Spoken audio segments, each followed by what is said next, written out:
Sa ngalan ng Ama at ng Anak at ng Espiritu Santo, Amen. ang pagpapala at kapayapaan mula sa Diyos na Ama natin at sa Panginoong Hesukristo naway sumainyo. At sumaiyo rin. Mga kapatid, ang pagbabagong anyo ni Jesus ay minsan lamang naganap, subalit nagpapatuloy ito sa mga buhay na binabago ni Jesus. Sa tuktok ng bundok, nasilip ng 3 alagad ang natatagong kaluwalhatian ni Jesus, naganap namang mabubunyag sa kanyang muling pagkabuhay. Upang tayo ay maging marapat gumanap sa banal na pagdiriwang, aminin natin at pagsisihan ang ating mga kasalanan. Inaamin ko sa makapangyarihang Diyos at sa inyo mga kapatid na lubha akong nagkasala sa isip, sa salita at sa gawa at sa aking pagkukulang. Kaya isinasamo ko sa mahal na Birhen Maria, sa lahat ng mga anghel at mga banal, at sa inyo mga kapatid, na ako'y panalangin sa Panginoong ating Diyos.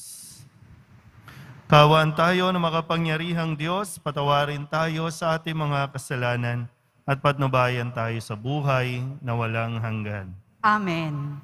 Panginoon, kaawaan mo kami. Panginoon, kaawaan mo kami. Kristo, kaawaan mo kami. Kristo, kaawaan mo kami. Panginoon, kaawaan mo kami.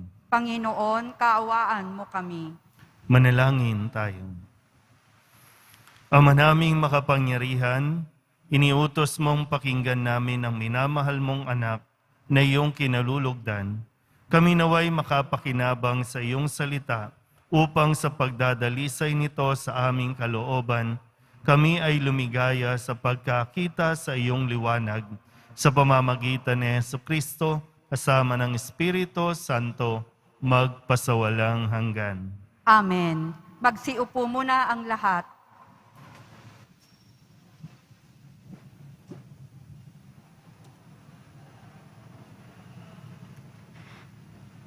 Pagbasa mula sa aklat ng Henesis. Noong mga araw na yon, inilabas ng Diyos si Abram at sinabi sa kanya, "Masdan mo ang mga bituin, mabibilang mo ba yan? Ganyan karami ang magiging anak mo at apo." Nananalig si Abram, at dahil dito'y kinalugdan siya ng Panginoon. Sinabi pa ng Panginoon kay Abram, "Ako ang kumuha sa iyo sa Ur ng Kaldea upang ibigay sa iyo ang lupaing ito." Itinanong naman ni Abram, "Panginoon, aking Diyos, paano ko malalamang ito'y magiging akin?" Sinabi sa kanya, "Dalhan mo ako ng isang baka, isang kambing, at isang tupa. Bawat isa'y 3 taon ang gulang. Magdala ka rin ng isang kalapati at isang bato-bato." Dinala nga ni Abram ang lahat ng iyon at biniyak ang bawat isa, maliban sa mga ibon. Inihanay niyang magkakatapat ang pinaghating hayop. Bumaba ang mga buwetre upang kanin ito, ngunit itinaboy sila ni Abram. Nang kumikiling na ang araw, nakatulog ng mahimbing si Abram at nagkaroon ng isang nakakatakot na pangitain. Pagkalubog ng araw at laganap na ang dilim, biglang may lumitaw na palayok na umuusok at maningas na sulo na dumaan sa pagitan ng pinatay na mga hayop. At ng araw na yaon, nakipagtipan ang Panginoon kay Abram. Wika niya, "Nangangako ako na ibibigay sa lahi mo ang lupaing ito, mula sa hanggahan ng Ehipto hanggang sa ilog Euphrates. Ang salita ng Diyos. Salamat sa Diyos. Panginooy aking tanglaw, siya'y aking kaligtasan. Panginooy aking tanglaw, siya'y aking kaligtasan. Tanglaw ko'y ang puon, aking kaligtasan. Kaya walang takot akong kaninuman. Sa mga panganib, kanyang iingatan. Kaya naman ako'y walang agam-agam. Panginooy aking tanglaw, siya'y aking kaligtasan.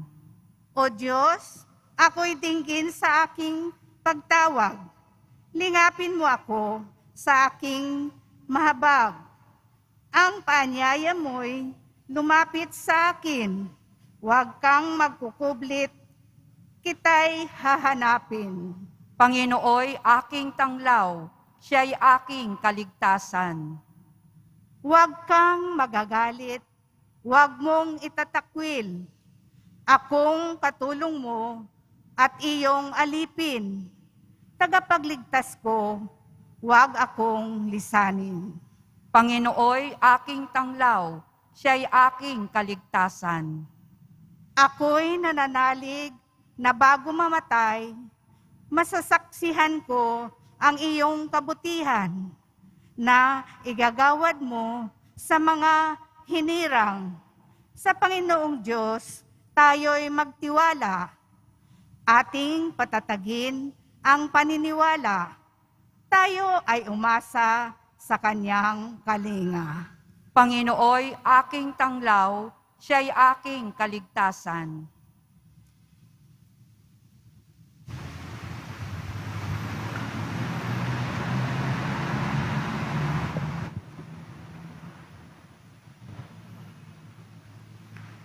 Pagbasa mula sa sulat ni Apostol San Pablo sa mga taga-Filipos. Mga kapatid, magkaisa kayong tumulad sa halimbawang ipinakita ko sa inyo. Kami ang gawin ninyong huwaran. Masdan ninyo ang lahat ng sumusunod sa mga halimbawang ito.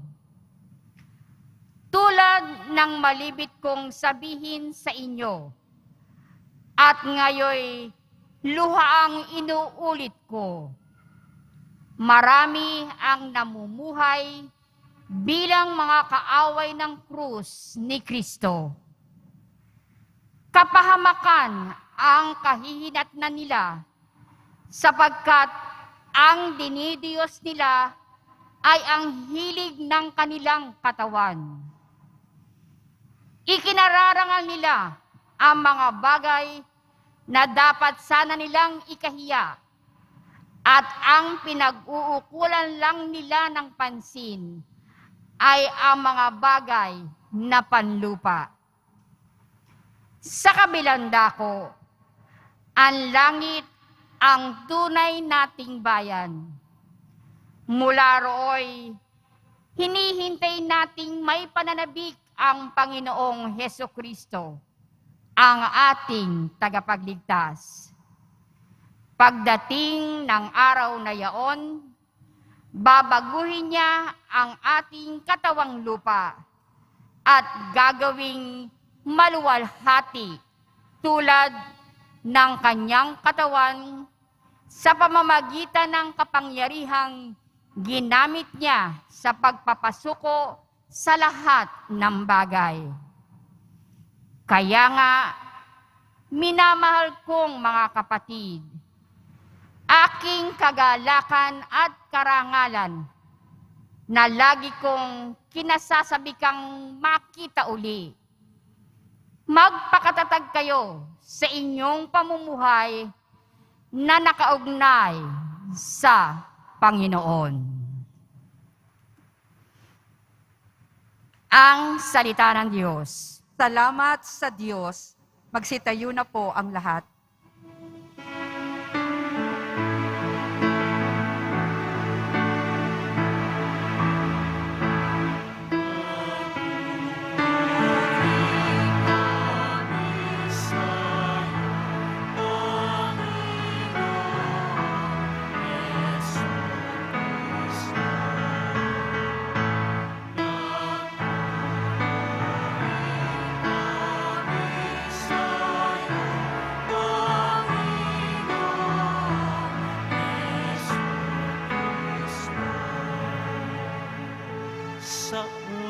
na maliwanag, ito ang siyang pahayag ng Diyos Ama na nangusap.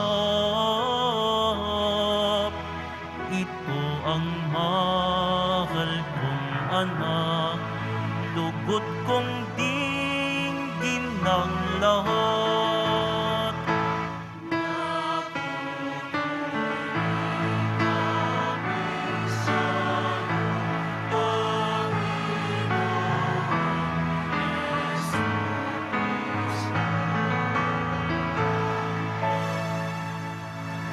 Sumainyo ang Panginoon. At sumaiyo rin. Ang mabuting balita ng Panginoon ayon kay San Lucas. Papuri sa iyo, Panginoon. Noong panahong iyon, umakyat si Jesus sa bundok upang manalangin. Isinama niya sina Pedro, Juan at Santiago. Samantalang sila'y nananalangin, nagbago ang anyo ng kanyang mukha. Nagningning ang kanyang kasuotan na naging puting-puti. Di kaginsa-ginsay, lumitaw ang dalawang lalaki, sina Moises at Elias, na napakitang may kaningningan at nakipag-usap sa kanya. Pinag-usapan nila ang nalalapit na pagpanaw ni Jesus na magaganap sa Jerusalem. Tulog na tulog si Pedro at ang kanyang mga kasama, ngunit sila'y biglang nagising at nakita nila si Jesus na nagniningning at ang dalawang lalaking nakatayo sa tabi niya. Nang papaalis na sa tabi ni Jesus ang mga lalaki, sinabi ni Pedro, "Guro, mabuti pa'y dumito na tayo. Gagawa po kami ng 3 kubol, isa sa inyo, isa kay Moises, at isa kay Elias." Ang totoo'y, hindi niya nalalaman ang kanyang sinasabi. Nagsasalita pa siya nang matakpan sila ng isang ulap at sila'y natakot. At may isang tinig mula sa alapaap na nagsabi, "Ito ang aking anak, ang aking hinirang. Siya ang inyong pakinggan." Nang tumigil ang tinig, nakita nilang nag-iisa na si Jesus at hindi muna sinabi ng mga alagad kanino man ang kanilang nakita. Ang mabuting balita ng Panginoon. Pinupuri ka namin, Panginoong Hesukristo. Magsiupo muna ang lahat. Isang magandang maga po sa inyong lahat. Tayo po ay nasa 2nd linggo ng Kwaresma o 40 araw na paghahanda para sa mga mahal na araw na atin pong ginugunita at ipinagdiriwang. 4 na araw na tayo po ay naglalakbay, 40 araw na tayo po ay inihahatid. Binabalikan natin yung mga tagpo kung saan nagnilay, kung saan nakita ng mga alagad si Jesus bago pa siya tuluyang nagdesisyon na ibigay ang kanyang sarili at sumunod sa kagustuhan ng Diyos. Kung babalikan natin, dahil sa pagsuway ng tao, kaya nagkasala ang tao sa Diyos. Dahil sa pagsuway, yung simpleng utos ng Diyos, huwag kayong kakain ng bunga mula sa punong yan, hindi dahil mamamatay, hindi sa kung anuman, kundi yung utos, huwag kayong kakain. Pero binali, nakinig sa sinasabi ng demonyo, kaya sumuway. Nakuha niyo po ba? Kaya, ang makakatapat ng pagsuway, makakapawi ng kasalanang dulot ng pagsuway, pagsunod, obedience.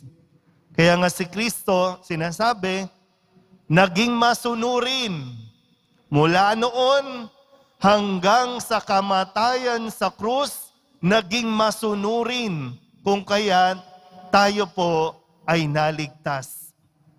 Kumbaga yung tampo, galit ng Diyos, nabura yun, nawala na yun, at paulit-ulit na nagpapatawad dahil sa pagsunod ni Kristo. Sabihin niyo nga po sa katabi ninyo, sumunod kang mabuti. Mo ayaw, di ba? Ano? Nasabihin lang, ayaw, di ba? Ayaw makipag-usap, ayaw. Pero kung titingnan mo, no? Dahil lamang sa mga pagsuway natin, kung kaya tayo po ay napapasok sa isang mas malaking problema. Kaya tingnan niyo po, sa 40 araw na ito, dinadala tayo ni Jesus sa kanyang mga pinuntahan para mas maging malinaw sa atin na bago ka magdesisyon, bago mo gawin ang isang bagay, magdasal ka muna. Huwag na huwag mong mamaliitin ang kapangyarihan ng panalangin. Noong unang linggo, saan tayo dinala? Yung karanasan ni Kristo, karanasan mo din ngayon at nararanasan mo rin ngayon. Napakaraming tukso. Dinala tayo sa disyerto, sa ilang. Di ba? Sabi nung nakalipas sa linggo, dinala si Jesus sa isang ilang at doon ay tinukso-tukso siya ng demonyo. Tinukso ng kapangyarihan, tinukso ng kasikatan. Magaganda po yun, no? Masarap sa pakiramdam yung meron kang kapangyarihan. Masarap sa pakiramdam yung sikat ka. Masarap yan. Pero ang tanong, nakakabuti ba sa iyo yan? Hindi lahat ng maganda sa paningin ng tao, nakakabuti sa tao. Kaya't pinakita ni Jesus, kayang-kayang labanan ang tukso at kayang-kaya mong tanggihan ang tukso. Ano yung naging panlaban ni Jesus? Ginagamitan siya ng demonyo, di ba? Nasusulat. Gumagamit din ng Biblia, ng mga salita na nasa Biblia, ang demonyo. Di ba sinabi? Anong sagot ni Jesus? Mali ka ng pag-unawa. Nasusulat. Pinaliwanag niya. Kaya nga, mabisang sandata, kung meron tayong ipon, meron tayong naka-download sa ating mga pagkatao ng mga salita ng Diyos, kakayanin mong lumayo, tumanggi sa tukso. Kapag may lumalapit na tukso, mga lalaki, pag may lumalapit ng tukso, may nakikipag-chat, may nakikipag-fling-fling, alalahanin mo agad, ang sinabi ni Jesus, huwag kang makikiapid. Nasa Biblia, sinabi ni Kristo, huwag kang makikiapid. Ngayon, kapag may lumalapit sa iyo, nagbibigay ng pera, suportahan mo lang ang kanyang pagkakandidato. Anong nasa sulat? Huwag kang magnanakaw.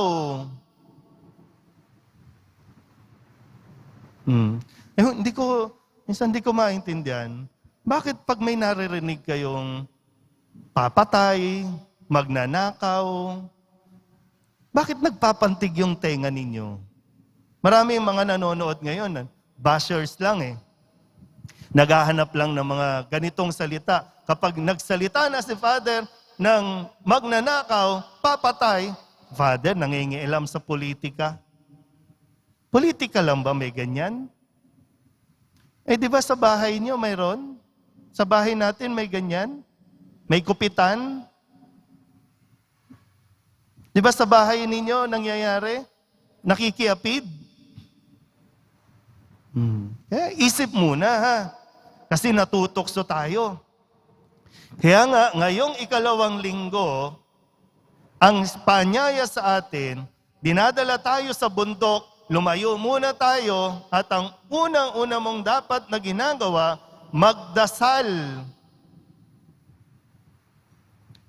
Sabi po, no, may desisyon kasing gagawin si Jesus. Worth it ba yung gagawin niyang pag-aalay ng buhay? Papatayin siya eh. Di ba? Pagdating sa Jerusalem, iiwanan siya ng mga kaibigan niya, ilalaglag siya eh. Ipagkakanulo nga siya dahil sa pera, ibibenta siya. Nang pinagkakatiwalaan niya, alagad niya yan. Tapos kahit sinong tao, mumurahin siya, huhusgahan siya. Alam na ni Jesus yung mangyayari. Kaya ngayon, kailangan magdesisyon siya at ang desisyon niya kailangan maging buo, hindi napipilitan lang. Gagawin niya ba ito o hindi? Pero dahil sa laki ng pagmamahal niya sa atin, sa iyo, at dahil sa kanyang pagkamasunurin sa Diyos, yun na nangyari. Pero alam nyo, ang isang napansin ko po, no? Nagbago ang anyo ni Jesus. Ano ba yung ginagawa niya? Nananahimik lang eh. Nagdarasal. Matagal na pagdarasal. So, ang pagdarasal pala, nakakapagpabago ng anyo. Hindi lang basta physically, kundi nababago ang ating mga pag-iisip, ang ating mga iniisip, ang ating mga nararamdaman. Kaya yun din pala yun. So kung sinasabi natin, sa tagal nating naglilingkod sa simbahan, sa tagal nating nagsisimba, kung wala pang nakikitang pagbabago sa ating pagkatao, baka po pwedeng tingnan natin yung aspeto na nasa simbahan ka nga, pero hindi ka nagdarasal.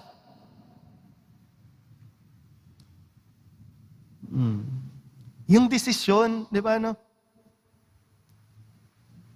Pagdasalan mo bago ka magdesisyon. Habang nagdidesisyon ka, magdasal ka. Pagkatapos mong magdesisyon, magdasal ka. So hindi ko alam kung pag nandito ka, nagdadasal ka ba talaga? Pag yung nagdadasal, yung nakikipag-usap ka sa Diyos eh. Pag nakikipag-usap, hindi lang yung, it's a two-way communication, di ba, no? Magsasalita ako, then makikinig siya. Makikinig siya, o magsasalita siya, makikinig ako. Ganun naman, no? Sa isang relasyon. Ganun din lalo sa relasyon natin sa Diyos. Eh dito ba, nakikinig ka, o ikaw lang yung nagsasalita? Pag nagsasalita na ang Diyos, hindi ka nakikinig.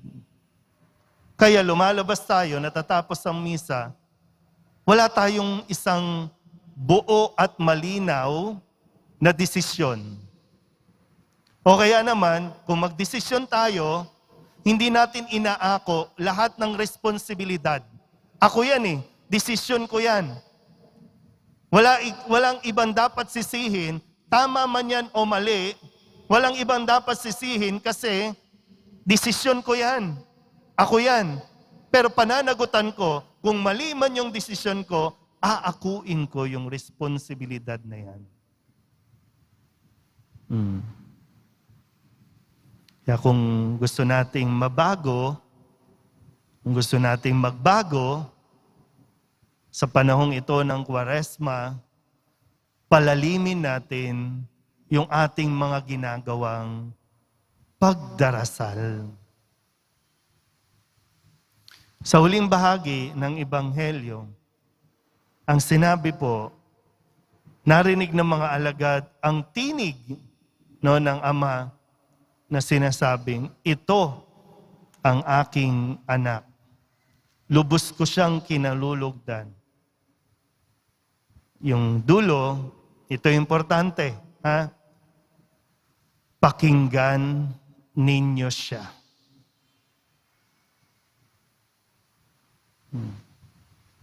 Pakinggan ninyo siya.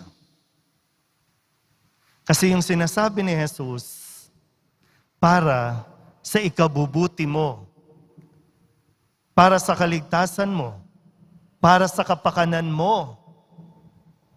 Kahit nasa akala nating, Lord, unfair naman. Lord, ang sakit naman para sa akin. Lord, ang hirap naman gawin yan. Pero alam niya, para sa ikabubuti mo yan. Ano ba sinasabi ni Jesus?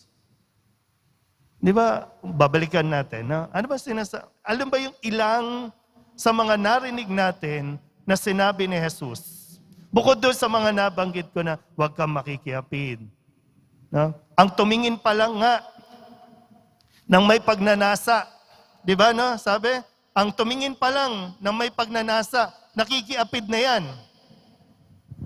Kapag iniwalayan mo ang iyong asawa, pumatol ka sa iba, pumatol siya sa iba, nakikiapid yan, kasalanan yan. Ang sinabi, huwag kang papatay. Pero yung hamakin mo pa lang, murahin mo pa lang ang isang tao, nagkakasala na. Ano ang sabi ni Jesus? Ibigin mo ang iyong kaaway. Uy. Di ba? Ibigin mo ang iyong kaaway. Ipanalangin ang umuusig. Ang hirap, di ba, no? Ang hirap. Pero bakit sinabi ni Jesus? At ang sabi, pakinggan nyo ang sinasabi ng aking anak. Di ba? Kapag pinatulan mo, yung nangaaway sa'yo, umuusig sa'yo, nagkakaroon ka ba ng peace of mind? Sige nga, isip ka ng isip sa taong yon na umaway sa'yo, nagpabagsak sa'yo, iniisip mo siya, kahit natutulog ka na iniisip mo siya, nakakabuti ba sa'yo? Hindi naman sinasabi maging BFF kayo, maging close kayo. Ang sinasabi lang naman ni Jesus, ipagdasal mo siya na maging matino, hindi siya mapahamak. Wala eh. Pagdating sa mga bagay na yan, nag-shutdown tayo, ayaw na natin. Sinasara na natin ang ating tenga, at Lord, ikaw na lang makinig sa akin. Ito ang kailangan ko. Pera, kayamanan, kasikatan. Ito, kayo po yung mga kukumpilan ngayon, na? Sana po talagang matanggap po ninyo. Hindi lang dahil requirement, no, ang kumpil, either sa kasal o sa kung saan man. Sana po maging malinaw sa inyo ang tatanggapin ninyo. Si Kristo po magbibigay ng biyaya, tanggapin ninyo. Huwag lang dahil napipilitan o dahil sa requirement ang kumpil.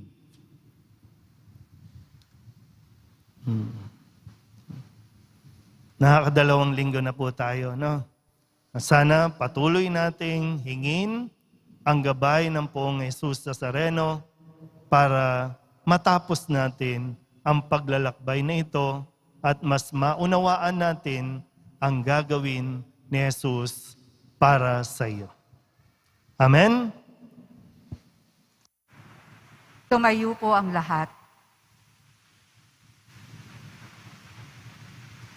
Ipahayag natin ang ating pananampalataya. Sumasampalataya ako sa Diyos Amang makapangyarihan sa lahat, na may gawa ng langit at lupa. Sumasampalataya ako kay Jesucristo, isang anak ng Diyos, Panginoon nating lahat. Nagkatawang tao siya, lalang ng Espiritu Santo. Ipinanganak ni Santa Mariang Birhen. Pinapakasakit ni Poncio Pilato. Ipinako sa krus, sa matay, inilibing. Nanaog sa kinaroroonan ng mga yumao. Nang may 3 araw, nabuhay na mag-uli, umakyat sa langit, naluklok sa kanan ng Diyos Amang makapangyarihan sa lahat. Doon magmumulang paririto at hukom sa nangabubuhay at nangamatay na tao. Sumasampalataya naman ako sa Diyos Espiritu Santo, sa banal na simbahang Katolika, sa kasamahan ng mga banal, sa kapatawaran ng mga kasalanan, sa pagkabuhay na muli ng nangamatay na tao, at sa buhay na walang hanggan. Ipinakita mo, Ama, ang kaluwalhatian ng iyong anak na si Jesus sa pagbabagong anyo nito. Panibaguhin mo rin ang aming buhay sa lahat ng aspeto nito. Kami dumadalangin, Panginoon, liwanagan at gabayan mo kami. Panginoon, liwanagan at gabayan mo kami. Para kay Francisco na aming Santo Papa, kay Jose na aming Obispo, mga pari, diakono, relihiyoso at relihiyosa, gampanan nawa nila ng may sigasig ang misyon ng awa ni Kristo sa pamamagitan ng kanilang tapat na pamumuhay. Manalangin tayo. Panginoon, liwanagan at gabayan mo kami. Para sa mga pinuno ng pamahalaan, tupdinawa nila ang panawagan ng salita ng Diyos na patuloy pangalagaan ang kabanalan ng buhay at ipalaganap ang pag-ibig, kapayapaan at katarungan para sa lahat. Manalangin tayo. Panginoon, liwanagan at gabayan mo kami. Para sa paghilom ng mundo sa pandemyang dulot ng COVID-19, bigyan mo nawa ng kagalingan ang lahat ng may sakit, kalakasan para sa lahat na naghihikahos, mga frontliners at kaming lahat na patuloy na nananalig sa iyong awa. Manalangin tayo. Panginoon, liwanagan at gabayan mo kami. Para sa mga taong nais nang tumalikod sa kanilang makasalanang pamumuhay, matanggap nawa nila ang grasya na iyong awat habag sa pamamagitan ng pagtanggap ng sakramento ng kumpisal. Manalangin tayo. Panginoon, liwanagan at gabayan mo kami. Para sa mga katekumen, panindigan nawa nila ang kanilang layuning itakwil ang kasalanan upang matanggap nilang ganap ang buhay at kaligtasang dulot ni Kristo Jesus. Manalangin tayo. Panginoon, liwanagan at gabayan mo kami. Para sa mga yumao sa pamamagitan ng kanilang pananampalataya sa iyo, Panginoon, makasapit nawa sila sa buhay na ipinangako mo sa kanila nung sila'y binyagan. Manalangin tayo. Panginoon, liwanagan at gabayan mo kami. Idulog din natin sa Panginoon ang ating mga personal na kahilingan at mga panalangin para sa ating mga pamilya. Ganon din ang lahat ng mga misang pasasalamat, espesyal na intensyon at mga kaluluwa na inihiling na ipagdasal sa misang ito.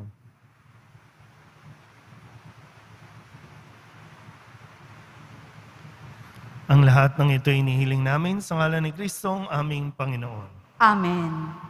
Pagsiupo ang lahat.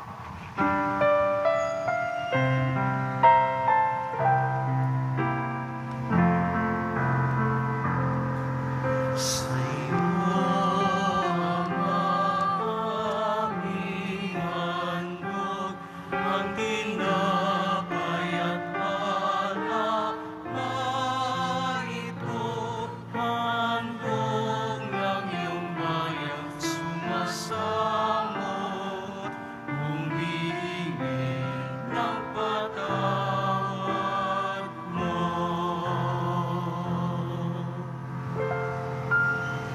Tumayo na po ang lahat. Manalangin kayo mga kapatid upang paghahain natin ay kalugdan ng Diyos Amang makapangyarihan. Tanggapin nawa ng Panginoon itong paghahain sa iyong mga kamay, sa kapurihan niya at karangalan, sa ating kapakinabangan at sa buong sambayanan niyang banal. Ama naming lumikha, ang paghahain ito ay magdulot nawa ng kapatawaran ng aming mga kasalanan at magpabanal sa aming buong katauhan para sa pagdiriwang ng Pasko ng pagkabuhay sa pamamagitan ni Jesucristo kasama ng Espiritu Santo magpasawalang hanggan.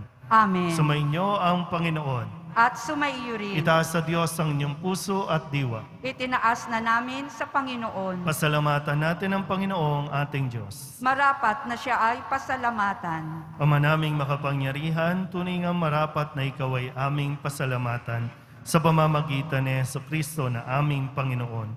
Nang maipagtapat niya sa mga alagad na siya'y laang mamatay para sa lahat, sa kanila'y kanyang ipinamalas ang kanyang sariling puspos ng liwanag. Ang iyong mga utos at mga propeta ay pawang mga tagapagpatunay niya sa pagkakatalagang para sa kapwa'y magdusa upang akayin ang lahat sa pagkabuhay na maligaya. Kaya kaysa ng mga anghel na nagsisiawit ng papuri sa iyo nang walang humpay sa kalangitan, kami nagbubunyi sa iyong kadakilaan.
Ama naming banal, ikaw ang bukal ng tanang kabanalan. Kaya't sa pamamagitan ng iyong Espiritu, gawin mong banal ang kaloob na ito upang para sa aming maging katawan at dugo ng aming Panginoong Hesukristo.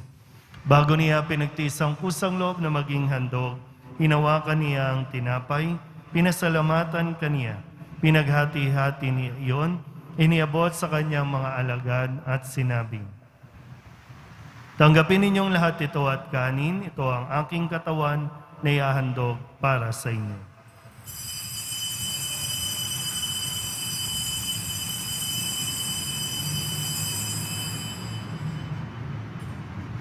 Gayun din naman, nang matapos ang hapunan, hinawakan niya ang kalis, muli kaniyang pinasalamatan. Iniabot niya ang kalis sa kanyang mga alagad at sinabi, tanggapin ninyong lahat ito at inumin. Ito ang kalis ng aking dugo, ng bago at wala hanggang tipan. Ang aking dugo na ibubuhos para sa inyo at para sa lahat, sa ikapagpapatawad ng mga kasalanan. Gawin ninyo ito sa pag-alaala sa akin.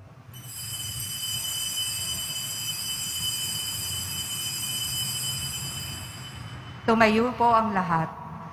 Ipagbunyi natin ang misteryo ng pananampalataya.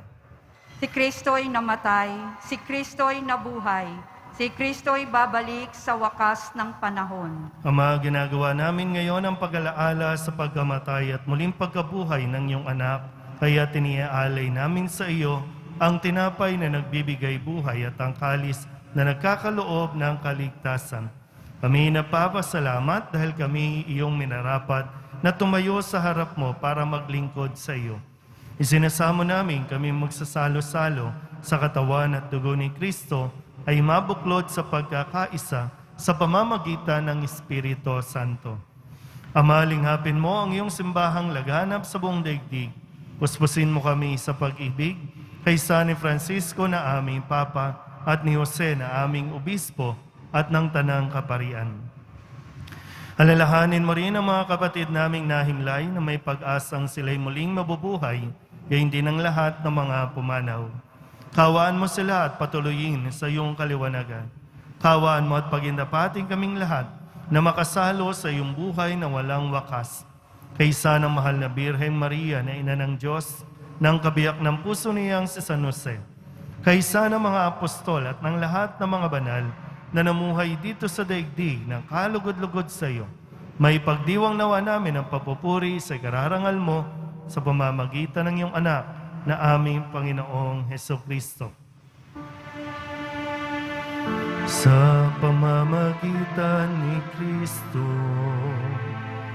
kasama niya at sa Kanya, ang lahat ng parangal at papuri ay sa iyo, Diyos Ama, makapangyarihan, kasama ng Espiritu Santo, magpasawalang hanggan.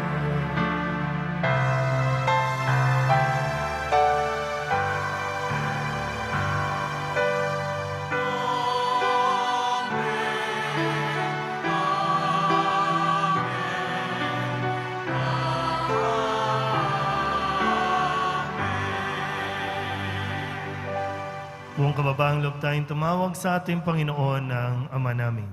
Ama namin, Sumasalangit ka, sambahin ang ngalan mo, mapasa amin ang kaharian mo, sundin ang loob mo dito sa lupa para nang sa langit. Bigyan mo kami ngayon ng aming kakanin sa araw-araw at patawarin mo kami sa aming mga sala para nang pagpapatawad namin sa nagkakasala sa amin. At huwag mo kaming ipahintulot sa tukso at iadya mo kami sa lahat ng masama. hinihiling namin kami iadya sa lahat ng masama, pagkalooban ng kapayapaan araw-araw, iligtas sa kasalanan at ilayo sa lahat ng kapahamakan, samantalang aming pinananabikan ang dakilang araw ng pagpapahayag ng tagapagligtas naming si Jesucristo. Sapagkat iyo ang kaharian at ang kapangyarihan at ang kapurihan magpakailanman. Amen. Panginoong Jesucristo, sinabi mo sa iyong mga apostol, kapayapaan ang iniiwan ko sa inyo, ang aking kapayapaan ang binibigay ko sa inyo. Tunghayan mo ang aming pananampalataya at huwag ang aming mga pagkakasala. Pagkalooban mo kami na kapayapaan at pagkakaisa ayon sa iyong kalooban, kasama ng Espiritu Santo, magpasawalang hanggan. Amen. Ang kapayapaan ng Panginoon ay laging sumainyo.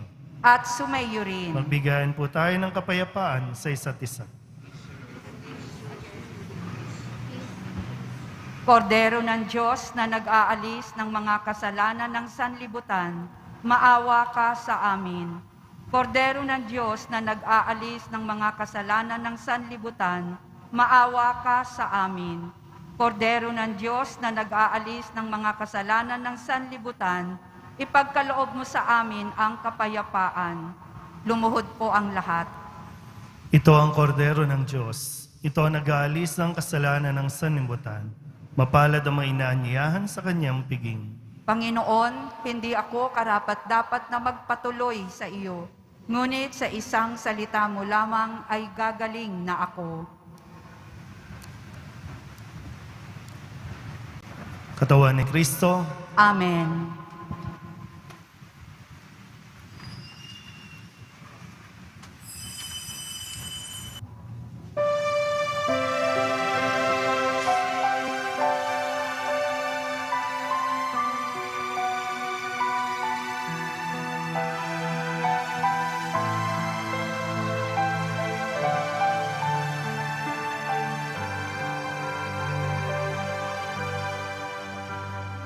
Panginoon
Manalangin tayo. Tumayo po ang lahat. Ama naming mapagmahal, kaming pinapakinabang mo sa dakilang pagliliwanag. Sa bagong anyo ng iyong anak ay tumatanaw ng utang na loob sa iyo.